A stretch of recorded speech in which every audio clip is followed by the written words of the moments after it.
ഏറ്റവും പുതിയ വാർത്താ അപ്ഡേറ്റുകൾക്കായി കൊച്ചി വാർത്താ ചാനൽ സബ്സ്ക്രൈബ് ചെയ്യുക.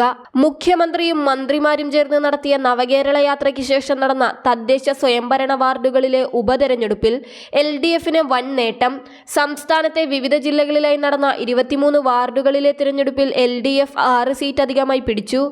UDF 10 സീറ്റിലും പാലക്കാട് പിടാരിമേട്ടിൽ ഇടത് സ്വതന്ത്രൻ ഉൾപ്പെടെ LDF 10 സീറ്റിലും NDA 3 സീറ്റിലുമാണ് ജയിച്ചത്. നേരത്തെ 4 സീറ്റുണ്ടായ LDFന് ഇക്കുറി 6 സീറ്റ് അധികം നേടാനായി.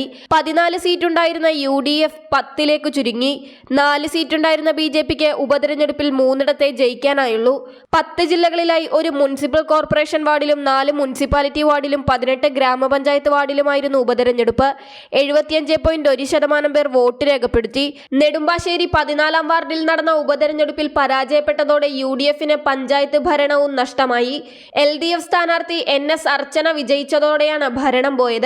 14-ാം വാർഡായ കൽപ്പകയിൽ 98 വോട്ടിനാണ് അർച്ചനയുടെ വിജയം. പഞ്ചായത്ത് വൈസ് പ്രസിഡന്റായിരുന്ന സന്ധ്യ നാരായണപിള്ള രാജിവെച്ചതോടെയാണ് ഉപതെരഞ്ഞെടുപ്പുണ്ടായത്. കോൺഗ്രസിലെ ഗ്രൂപ്പ് തർക്കമായിരുന്നു രാജിയിൽ കലാശിച്ചത്. നിലവിൽ 19-അംഗ ഭരണസമിതിയിൽ ഇരുമുന്നണിക്കും 9 അംഗങ്ങൾ വീതമാണ് ഉണ്ടായിരുന്നത്. ഡിസംബറിൽ നറുക്കെടുപ്പിലൂടെ CPMലെ ശോഭ ഭരതൻ വൈസ് പ്രസിഡന്റായി തിരഞ്ഞെടുക്കപ്പെട്ടു. UDFലെ PV കുഞ്ഞാണ് പഞ്ചായത്ത് പ്രസിഡന്റ്. ഉപതെരഞ്ഞെടുപ്പുകളിലൂടെ LDFന് 1 സീറ്റ് കൂടി ലഭിച്ചതോടെ ഭരണം പൂർണ്ണമായും അവരുടെ കൈകളിലെത്തും.